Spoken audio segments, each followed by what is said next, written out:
Covered the main villain of the show Monster in the past, and I felt like I didn't get enough. I felt like that was a it was like a taste. It was a little schmig-nugget. It was a schmig-nugget of tastiness that I needed more of. I needed more of an interpretation. I needed more of a deep dive for the channel so that I could give this this manga or anime the true juicing that it truly deserved. And this is another video from the Masked Man, because we know that I am a massive Masked Man enjoyer on this channel. I love the fact that he is going to all of his Eyes Wide Shut parties. He is a great guy. The Eyes Wide Shut thing, I don't think he's a part of a weird like kinky cult. I just know that he wears a mask and they wear a mask and that stuff. So anyways, we'll skip right into the video. Subscribed yet, consider subscribing. It'll only take a little bit of your time, and it honestly makes a massive difference. By the way, do that to me. Like, pound that subscribe button as much as you'd like to pound me into the sand, daddy. My first ever experience with anime was Dragon Ball. Then eventually it was Naruto. Honestly, that's how most people start. Naruto wasn't for... I didn't watch Naruto as a kid. I saw it was on all the time, but it was Dragon Ball, Yu-Gi-Oh! I think I watched some Pokemon as a kid, and then I didn't watch anime for a very long time, and then I had some friends when I was living in Oregon who really liked anime, and I started watching a bunch of stuff. Also, my wife's brothers really like anime, and they all watched One Piece, so I got into One Piece, and honestly, I'm a huge One Piece fan to this day. I don't like Naruto. I think Naruto is middest thing ever made, but, I mean, I get people like it. I'm gonna consistently meme about how Naruto is the worst anime ever made, because I think it's funny, and I know it upsets the Naruto fans. Then Magi, then Seven Deadly Sins. Where I'm going with this is... Seven Deadly Sins is the worst thing ever made, ever. I'm sorry. It is disgusting. It is, like, unmemeing. I meme about Naruto. Seven Deadly Skins... Yeah, that's a better thing. Seven Deadly Skins is exactly what it is. It is, like, the most degenerate thing I've ever watched in my life. I've never felt more uncomfortable with watching an anime than I did Seven Deadly Skins, bro. My perspective about anime was just like most people who are new to anime. It's supernatural, out of this world, exaggerated screaming, and super colorful. And then I eventually got into seinen manga. Now, the more you read, the more you find out that the lines between seinen and shonen are pretty much non-existent, and it's just basically one is like, we have boobs. We have more boobs and more hyper-violent blood. But in the modern era, with stuff like My Hero and Demon Slayer, the line's getting blurred and blurred more than ever before, because I think even like Chainsaw Man is... I don't know if Chainsaw Man's considered... I think Shonen Jump puts on Chainsaw Man. So it's like technically considered like a shonen, but I think that it's closer to a seinen or whatever. So it's just the lines don't really matter anymore. We've gone past it. Everything's just like, if it's fucking good, it's good, right? If it makes you you cum ropes and your girl shoot pussy juice in your eye, it's good as fuck. Really what magazine something is published in. But my first seinen manga was actually Berserk, this brutal, graphic, dark fantasy adventure epic. And then eventually I went on to read Monster. Again, with everything that I knew previous about anime, my impression was that it was over the top, loud, but also beautiful and majestic, and reading Berserk really opened my eyes to appreciating the quieter moments with characters. But the realism and the legitimate sense that I was reading something that could be played out like a live action was so different and immersive for me at the time. This wasn't a story that had aliens, it wasn't... If you love binge watching, and shut up. I'm gonna poop. But no, that's kind of the thing. When I first watched, when I first watched Berserk, and the stuff I've read Berserk, is the best moments of Berserk are like the quiet moments, like at the end of a battle or between battles, and like everything that leads up to the situation. It's not about the huge over-the-top fantasy stuff. It's about the personal moments that happen, and it's just such a weird dynamic that is done so beautifully. Berserk is probably one of my favorite. It's the only manga I own, is the first volume of like it's like the collection series of Berserk. I think there's like 14 issues, but I own the first issue. I think I'm about halfway through it, and I'm a huge fan of that bullshit. It's so good. Well, you get the point. So, in this video, I finally wanted to take time addressing the overall beauty of the story of Monster, outside of just its main antagonist, Johan, who I've praised on many occasions. First, I want to give a thanks to today's sponsor, Slick Deals. Slick Deals is a free browser extension on the internet. My motivation for wanting to do this video is... Oh, dude, his fucking low tier god obsession is. I'm starting to notice that like some of his old videos, he was like glazing the penis of low tier god as much as possible, which is funny. I love when like creators extracurricular interests, like he obviously has a love for like locales and stuff, otherwise he wouldn't be fucking putting this. Is like the second video I've seen of his where he has a low tier god reference, and I might have missed him before because I'm not like in the depths of this guy's butthole understanding all of his references, but I do love the fact that he's got a couple low tier god shits, because like that just shows like a creator for more than just like I'm obsessed with this one thing and that's what my entire channel is. It's like I have other interests too, check this shit out. You should motivate yourself. Is I've been feeling extremely burnt out, constantly having to read new things, and I decided it'd be nice to take some time to slow down and enjoy some of the things that I've previously read. As I think it's interesting how a lot of us in the anime community, me included, will read something once and then that'll be it. That's the end-all be-all of our opinion on that series. And I always think going back and revisiting one every now and then is a really good... By the way, JoJo's Bizarre Adventure, I got I don't know, I got to the I think it was like the 4th or 5th season, I don't know, whichever one where the dude eats like the spaghetti and grows new teeth, and I'm like, I watched through that season, I'm like, yeah dude, I'm fucking done with this shit. This shit's got way too fucking cringe for me. It was already like it already hit like the peak of cringe, and then it just kept going. I thought it would like kind of like settle back down and hit like some cool shit like the first few seasons, but for me it lost me fucking hardcore after that season. Good idea, because you catch all of these things that you may have missed when you read it years ago. Recently rereading Vagabond, I felt passionate about the series again, and I wanted to do a video on it, which by the way, that video did really well, so thank you for that. But when I went back to visit Monster, I wonder if it would still hold up like it did for me 2 years ago. Now having read so many more stories that were just thriving and dripping in just realism and that sense of immersiveness, stories like Innocent, for example. And even though I think Innocent has a lot more realism in terms of its art style, in terms of actual story and characters, Monster still holds up beautifully. It's like an amazing movie you never get tired of seeing over and over and over again. One of the main reasons for that is the dialogue in Monster, something that I've garnered a much larger appreciation for now starting to work on my own story, which has been a very long process, which I'll talk about more on a later occasion.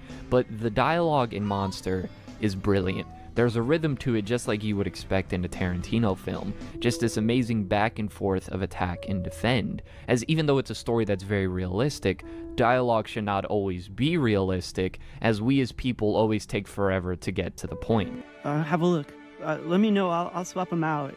You know, you can just like go ahead and knock on my skull if you need. But if not, the dialogue is believable for every... I have no idea what that's fucking in reference to, but I'm mad interested. So if you guys know in the comments, let me know what the fuck that clip's from. I really want to know. That shit was wildly funny.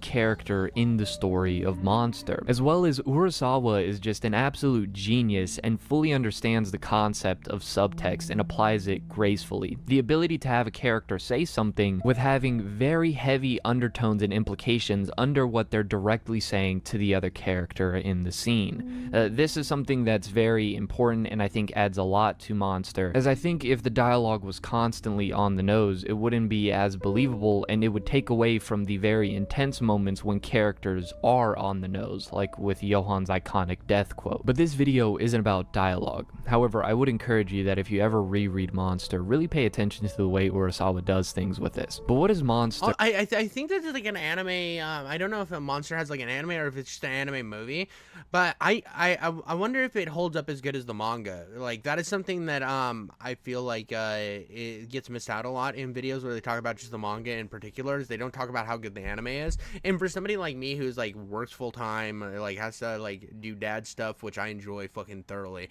and then also does content, I kind of like having a show that I could just put on, watch while I hang out with my daughter and we play and stuff, instead of like having to actually read through all this shit, because like time's important. So I would like to know if the anime is as good as the manga, or at least close. They're about? What's the message that we can take away from reading the story outside of its amazing plot? And I think it's in the title, Monster. But to further explain that, we need to look at the two primary characters of our story and then go into the other characters, Tenma and Johan, the protagonist and antagonist of our story. I kind of want to make this a little clear because I have praised Johan heavily on many occasions, rightfully so, but this story is not about Johan. This story is about how Tenma deals with a person like Johan. One of the great things that I've been learning when it comes to story writing is your antagonist should be tailor-made to conflict, to push, and to contrast your protagonist. Your antagonist needs By the way, he's showing a lot of clips from Yu Yu Hakusho, and that is one of my favorite fucking animes of all time. I don't care what anybody says. I know Hunter x Hunter, people say is that guy's better work. And I like Hunter x Hunter, but my problem with Hunter x Hunter is... one, where it ends off, the fact that it'll never get an ending. I think that some of its shit kind of feels all over the place. It doesn't have like the structural strength, I believe, that Yo-Yo Hakusho has, because like with Yo-Yo, the characters you meet throughout the beginning, throughout the whole story are there. They are encompassed in the story. They're always important, and it feels like Hunter x Hunter kind of loses people, then regains them, then loses people, reintroduces them all the fucking time, and it doesn't feel like you have that like hardcore structure that I had with Yo-Yo. And another thing is, like, even though I think the Chimera arc is incredible and like an amazing arc, I feel like it's a bit long. And on top of that, I also feel like yes, it's amazing, and yes, all of this stuff, like all the arcs in general are good, but as a whole encompassing story, I just don't think it does it as well as Yo-Yo. So that's why Yo-Yo, for me, on that creator's work, will always be the peak. I think that Yo-Yo is so fucking brilliant. Now, I still have a little bit of episodes left. He was like fighting in hell last time, where it's kind of losing the plot a little bit because it's a little over the top, and you can tell that the ending feels a bit rushed on Yo-Yo. But like the journey, the fucking fighting arc, the leading up to the big fucking tournament, and then the tournament arc are so fucking brilliant. I don't think even like Dragon Ball or anything else of that time period could even fucking compete.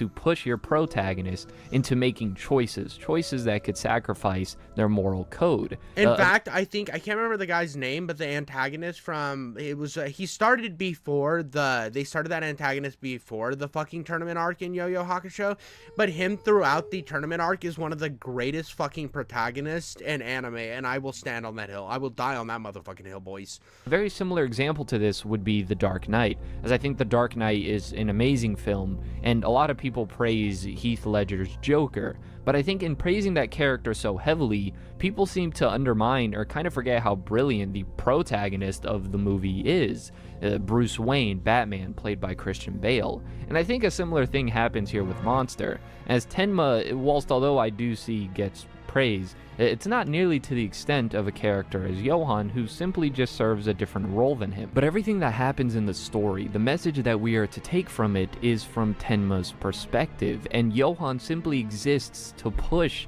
Tenma's beliefs and his morality. The message being that all human life has value. All human life is equal. It is the value of human life and how we value other people. It's something that's made very clear from the beginning of the story, and we simply see how he grows in that. People aren't just buckets of blood, water, and like genital juice. I'm sorry. You might think, women are just vaginal juice and men are just cum, and that is not what we are. We are people, so we should not. So killing them is bad. That is the message, and it's quite beautiful, actually. Conviction as the story goes on. Johan simply serves as the clear-cut contrast to that. And what makes Johan such a fascinating character is, as we learn through his backstory and what happened in 511, we get to learn the events that made the monster that is Johan. Somebody who suffered unfortunate circumstances, but then we see another character like Grimmer who turned out a lot better than Johan. And I think that's one of the things that's really brilliant about Monster, is outside of the main two, it also has some choice characters that really do stand out and push the themes of the the story further, as one doesn't need to be this mass-murdering psychopath in order to lose one's humanity and value for other people. I think the character Detective Lunge is the perfect example of this. Someone who's so obsessed with his work, he's become negligent of his own wife and daughter. And there's a specific scene where Lunge walks into the office and the person in charge of him tells him he has nothing. Now, again, I don't think the person in charge of him knew of what was going on in Lunge's personal life. He was simply talking about the cases that he had. Yet in the context of the grander scheme, Lunge finding out that his wife and daughter were leaving him, that quote of "you have nothing" means so much more. Again, Urasawa using dialogue brilliantly. There's also a scene earlier on within the story where Tenma saves a terrorist, and Tenma at first refuses to save his life until the man explains himself and gives off this emotional outcry in what seems to be his final words, and Tenma then decides to save him. And when the terrorist asks why, Tenma said, "It's because I felt you were human." The story of Monster is about the beauty of humanity and the value that we should see in other people. And I know this is an anime and manga channel, so this might not be a popular thing to say, but we as people... Yeah, all you fucking scrubs out there. I know. I've seen what goes on at those anime cons. You guys are a bunch of fucking goomers. You're a bunch of, like, goon bags. A bunch of fucking... You've never smelled or tasted what vaginal fluid tastes like. You just fucking sniff your own fucking cum sock every day. Yeah, garbage people. Are social beings. We thrive off of our relationships with other people. Also, that's not to say that we don't like to have moments of intimacy. You don't get into, not when you're an anime fan. No, you sit in your basement and be big sad all the time. We know what you are. We know that you are, you guys are all Reddit fucking incel goblin monsters. We know what you are. Friendships. Can't understand. I'm gonna quit memeing, bro. There's somebody who's watching this shit that's getting mad sad from my jokes right now. They're like, I had a friend once who was 10 years ago, but he counted. And he's just looking at his fucking sock puppet that he fucks every weekend. And being alone, some more than others. I'm a bit introverted myself, so I understand. But it's not healthy to just be in pure isolation on our own without any sort of other human interaction in our life. And the more we lose that value in other people and the value of our own humanity, the less we become human, the more we become... By the way, Studio Ghibli's animation style just fucking gets my cock so hard. A monster, which is what Johan purely embodies, and why a character like Grimmer is so important, is because despite whatever evils he has faced, he's always smiling, and he always moves forward, gracefully. And that's what makes his character so special, is the direct contrast he serves to Johan, just like Tenma does. Although Grimmer is more so in outcome and the decision and how to live one's life, Tenma being more of the philosophical counter, but you know. The cast of characters Monster has and the way that it's able to use each character to either tie in to the plot or to the theme of the story is beautiful. Just like with the man and the little girl early on within the story, of course Tenma, Johan, the Magnificent Steiner himself, Lunge, and even characters like Nina and Ava. Look, I think we can all agree Ava is a massive bitch, but I do think her character is important, and upon rereading it, I did garner more of an appreciation. As I said, there's more than just being a mass-murdering psychopath like Johan in order to lose touch with one's humanity. Lunge's obsession with his work and negligence of his family, and then Ava not understanding the real value in other people, simply using them for position, status, and pleasure, and that leading to a life of misery for her. I think I've made my point relatively clear now with all the different examples of the characters, but on top of this super intense murder mystery crime chase plot, it's this theme and message that's beautiful. Well, I mean, this is something you see in films all the time. You can have something that's fucking like lame and boring, and you watch it and you're like, oh, listen, everybody fucking sucked and nothing was memorable. And then you can have shit like Seven, where you go through Seven and everything's like leading to it, and even though the antagonist isn't on screen the whole time, by the time you actually meet the antagonist, he is exactly what you think he is, but he's worse than what you think he is. And the moments you get in the dialogue you get at the end of Seven just makes it one of the most memorable film experiences you can walk away from, and it sets it apart from some of the other slop that you get in the fucking murder mystery like gulag of movies. Shining through the entire time, and it shines through even greater when we finally take a look at the contrast. Johan. Johan's a bit of a tragic character when you look at him. The suffering and the pain that he went through as a child made him the person that he is.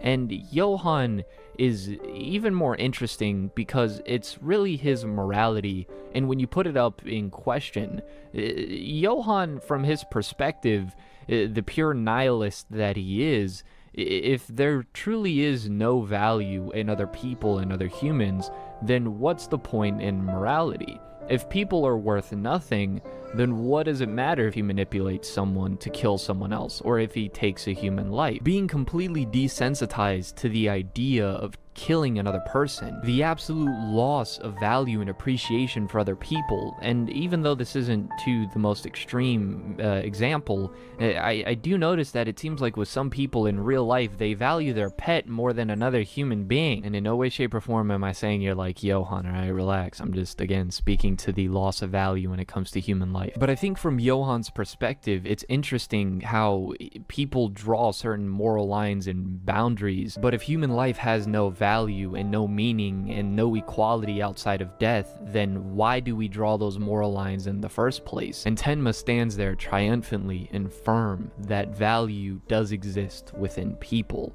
It's our humanity. It's our love and appreciation for others. And this is something that you see in a lot, almost every narrative. You're gonna see something where it's gonna like show the one character who sees value in humanity. Like this is nothing like groundbreaking or changing. It's not like you're saying like, oh, but humanity is good, and then you just fucking start blasting out of your fucking cum orifices. I mean, it's just spraying out of you like the fucking death scene from Platoon. But it's about how you create that narrative and how you build it to a greater fucking crescendo of beauty. It's how you are able to get from point A to point B, even though somebody else might take the exact same message and put it out, but it just lectures you the whole time and it tells you exactly what it wants you to find out of it, and you're just like, I fucking get it, dog. But you don't have to tell me, you have to show me, you have to let me make those jumps. And that's what's beautiful if dialogue's written well, is you as the audience can make those same jumps that the writer wants you to see without the writer specifically telling you at every fucking turn. People. It's the ability to strive and move forward despite the difficulties that we face in life, the ability to redeem ourselves from the dark pasts and our dark mistakes that makes us human, and is the beauty in us as people, regardless of all the flaws and evils that we do inherently bring. We see this with the growth and the development of Detective Lunge and Ava. We see this with the conviction that Tenma goes through despite all of the adversity that he faces. And we see this with the tragedy of Johan, a boy who did not grow up to be a human being or a man, but instead grew up to be a monster. That's brilliant. This is a brilliant video. See, I feel like I was like snickle-bickled on my penis earlier when I watched the kind of the Johan Liebert video, or Liebian, or whatever the fucking Liebert, the Johan Liebert video. I watched that and I was like, yeah, I kind of get a taste for him, but I felt like I was missing so much fucking context. It just felt like it was missing something. It needed more. It needed this. It needed this right fucking here, because now this contextualizes everything that I kind of got from that other video, and now I feel like I fucking understand. I understand the love and the appreciation for him as an antagonist, and this is the story, and now I'm like excited to dive into it. Like, I want to watch this for myself. I want to get into this now, when previously I was just left fucking hungry, and honestly, I didn't feel the urge to jerk it, and that's how you know you're into something good, is you feel the like, if you're a girl, you're like, okay, I need some fucking tentacle dildos to shove in my vagina now. If you're a guy, you're like, give me that pocket pussy. You know what I mean? That's how you should feel after like you get some like really good fucking media, right? Or maybe I'm just kind of saying shit at this point, but yeah, dude, I really like this video. I think I'm really like the whole story of Monster and like the night dynamics that are getting placed here are really drawing a lot of comparisons to some of like my favorite crime films and stuff. Like ones that are coming to example in my head instantly was Seven. Another was Usual Suspects, which I think is one of the most brilliant films I've like. It definitely has some like cheesy moments, but Usual Suspect is just like a really good way of stacking like a crime drama and like putting it in for an audience to keep you on your toes. And I think that this kind of is I put this in the same category in terms of what I've seen thus far. But I might be off base, guys. Let me know in the comments down below. Likes, dislike, I don't give a shit. And make sure to subscribe, guys. We need to get me to like the next fucking Google sphere of power and influence. Or I really don't want influence. I just want to be the dude that makes weird fucking jokes on the internet and has fun. And it would be nice if I got paid for that fun. So you guys make sure to like, subscribe, share the video, do all that shit if you want to. I would appreciate it. And I'll catch you on the next one.